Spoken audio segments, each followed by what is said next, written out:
जैन कन्या PG college Muzaffarnagar के संस्कृत विभाग में ई लर्निंग क्लासेस में आप सभी का हार्दिक अभिनंदन है। आज हम ई लर्निंग के माध्यम से संज्ञा प्रकरण के अंतर्गत आप सभी को माहेश्वर सूत्रों के विषय में बताया जाएगा। माहेश्वर सूत्र इनको इसलिए कहा जाता है क्योंकि आदिनाथ शिव के द्वारा ये नाद ध्वनि के द्वारा उत्पन्न किए गए थे और इसीलिए इनको माहेश्वर सूत्र कहा जाता है। शिव को महेश्वर कहा जाता है, इसीलिए उनके द्वारा उत्पन्न किए गए इन ध्वनि को सूत्रों के माध्यम से महर्षि पाणिनि ने जनमानस के सम्मुख प्रस्तुत किया है, इसीलिए ये सूत्र माहेश्वर सूत्र कहलाए। इन्हीं सूत्रों पर संधि, संज्ञाएं और हमारे प्रत्यय आधारित हैं। इन सूत्रों के माध्यम से ही 42 प्रत्यय बनते हैं, जिनका विवरण मैं आप सबको अभी इस विषय में मैं आपको बताना चाहती हूँ। और ये जो हमारे माहेश्वर सूत्र हैं ये संख्या में 14 हैं, जिनको स्वर और व्यंजन के माध्यम से आपको बताना चाहती हूँ। सबसे पहले हम सूत्रों की गणना करते समय सबसे पहले आता है आ ई उ न, री री क, ए ओम, आई औ च, ह य व र ट, ल न, य म ग न न म, झ ब य, घ ड़ ध, ज ब ग ड़ द श, ख फ छ ठ थ च ट त, क प य, शश शर हल। इस तरह से ये संख्या में 14 हैं और इनको अगर हम इनका विभाजन करते हैं तो सबसे पहले हम आते हैं आ से हम आ लेंगे और चा से हम चा लेंगे।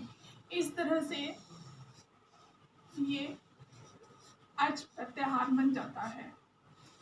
अच अपने अंतर्गत आने वाले इन वर्णों का बोधक है जो संख्या में 9 होंगे।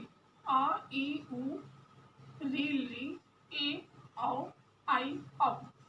1 2 3 4 5 6 7 8 9।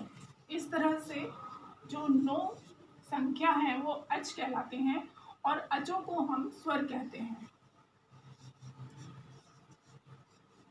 ये हमारे 9 स्वर हो गए। इसके पश्चात ह से लेकर हल के ला तक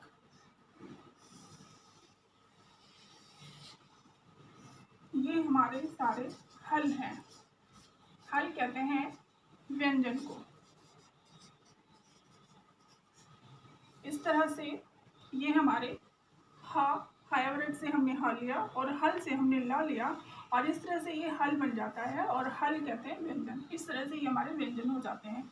अब इसको हम संख्या की दृष्टि से हम इनको काउंट कर लेंगे। 1 2 3 4 5 6 7 8 9 10 11 12 13 14 15 16 17 18 19 20 21 22 23 24 25 26 27 28 29 30 31 32 33। इस तरह से ये संख्या में 33 व्यंजन हो जाते हैं। माहेश्वर सूत्रों के आधार पर ही हम प्रत्याहारों का निर्माण करते हैं। अब आप देखेंगे कि देखा आपने कि जो नीचे जिसके हलंत लगा हुआ है उसकी हम गणना नहीं करेंगे क्योंकि इसके नीचे हलंत लगा हुआ है। जो हलंत है उसकी हलंतम सूत्र से इत संज्ञा हो जाती है। इत संज्ञा की उनकी होती है जो उपदेश अवस्था में विद्यमान होते हैं, क्योंकि ये महेश्वर के द्वारा उपदेशित किए गए हैं और इसीलिए जिनके नीचे हलंत लगा हुआ है उनकी इत संज्ञा हो जाती है। इत संज्ञा होने के कारण उनका हम गणना में उनको नहीं रखते हैं। तो इसीलिए आप आ और चा इसमें गणना करते समय, अच में गणना करते समय हमने चा को नहीं गिना है और हल की गणना करते समय हमने जितने भी हलंत्य वर्ण आए हैं उनकी गणना हमने नहीं की है। इसके पश्चात इसके अनुसार हमें 42 प्रत्यय हमारे बनते हैं। इन माहेश्वर सूत्रों के अनुसार ही 42 प्रत्यय बनाए गए हैं। प्रत्यय बनाते समय हमें ध्यान रखना होता है कि हम कोई भी ऐसे हलंत्यम वाले वर्ण की हम गणना उसमें नहीं करेंगे।